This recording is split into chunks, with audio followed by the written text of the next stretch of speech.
The MTA branch had added them as an afterthought, and they weren't much to look at. But the Phoenix Cry only needed to pass some basic active tests to achieve minimum certification.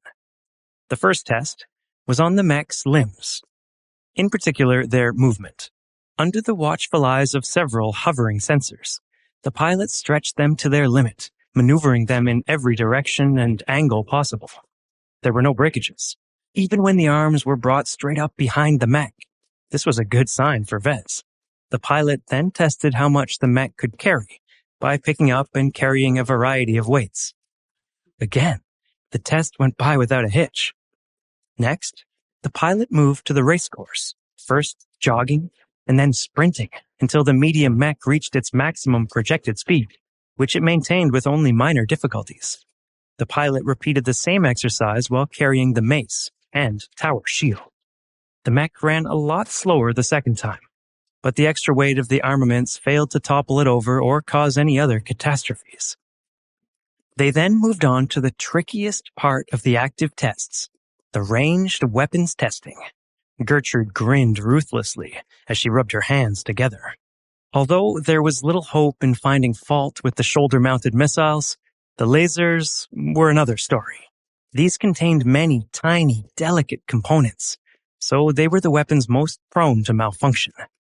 First, they tested the missile launchers, which was more a formality than anything else. The launchers were low-tech, as most of the advances in missile technology lay in the missiles themselves. The launchers simply stored them and kept them protected to ensure they didn't explode if the Mech was damaged. Both the long-range and short-range missiles launched without issue, and they detonated against a cratered hill exactly as expected. The pilot then moved to a shooting range, where he began to test out the Mech's wrist-mounted weapons.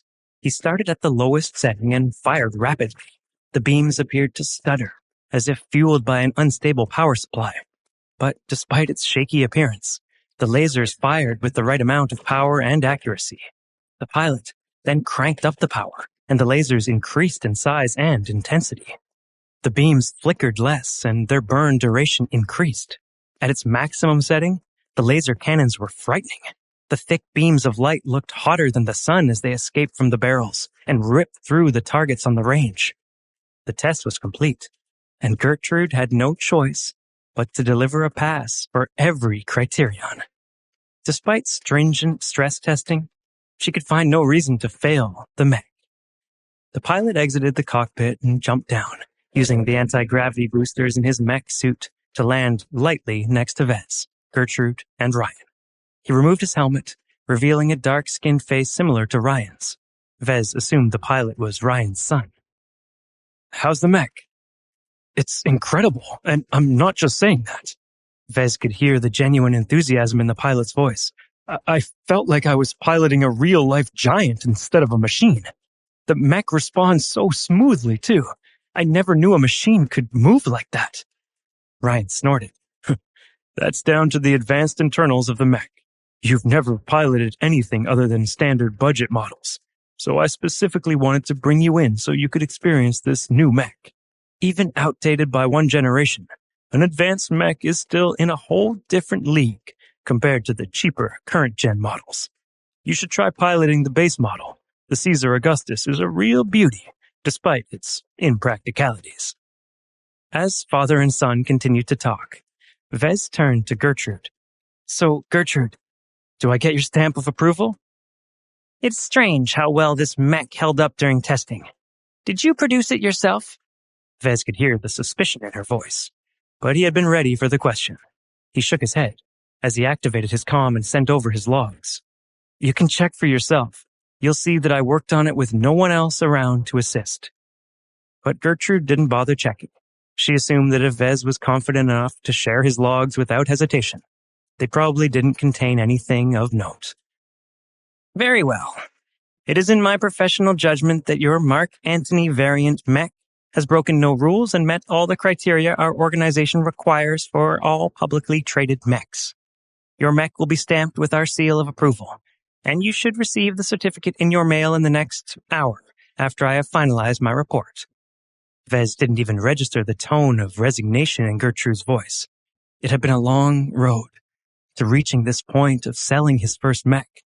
But with official MTA certification, he had finally overcome the last obstacle. He was overwhelmed with feelings of satisfaction and relief. He immediately called Marcella. "Good news, Em. My mech has just passed the MTA certification. I'll send you the files as soon as they arrive."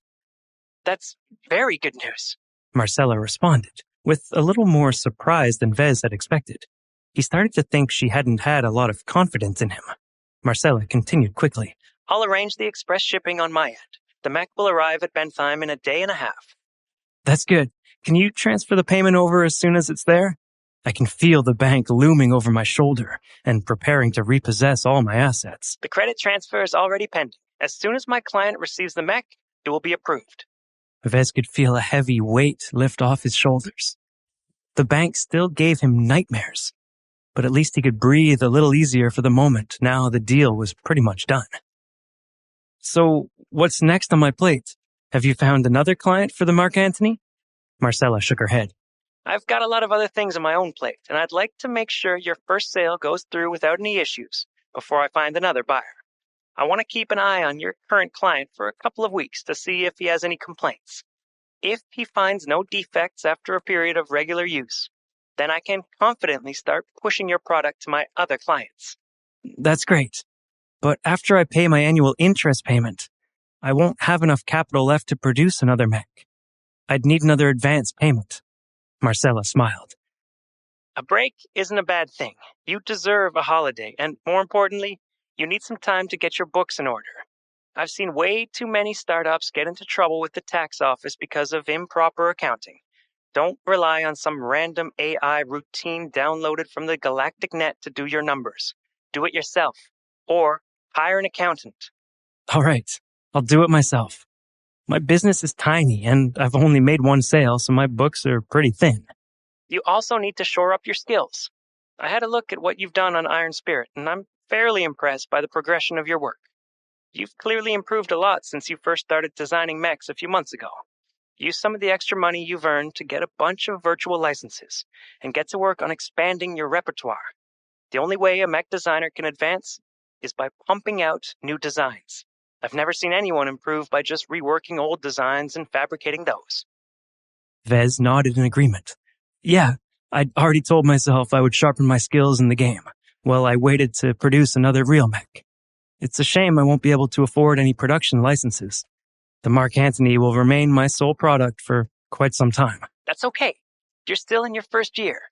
Even with just the licenses you do have, you're already way ahead of almost all other unbacked mech designers in your position. If your product pans out, you can expect plenty of sales from my end. More than enough to pay off your debts and upgrade your assets. That's the power of a good product." "And what if the market doesn't catch on?" "Then go back to the drawing board. Don't get too attached to your first design. It's merely your first and most primitive work. If it's not a winner, improve your skills and design a new mech that fulfills the market's demands." "Okay, I think I've got a pretty good idea what I'll be keeping myself busy with for now. I'll be waiting for the money." They said goodbye and hung up.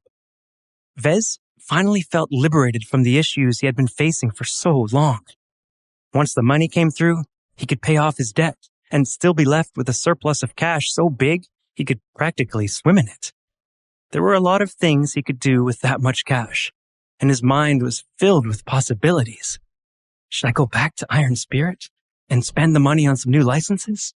If I do, I wonder how much I should spend. Vez couldn't wait to play with some new toys.